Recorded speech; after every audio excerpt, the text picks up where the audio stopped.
పెట్టేసి పస్తులు పెట్టావే, తీపి వస్తువు చుట్టూ తిరిగే ఈగలు చేశావే.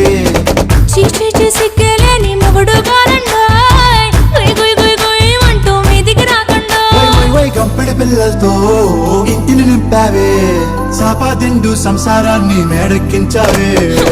ఇరుగు పొరుగు ముందు సరసాలతో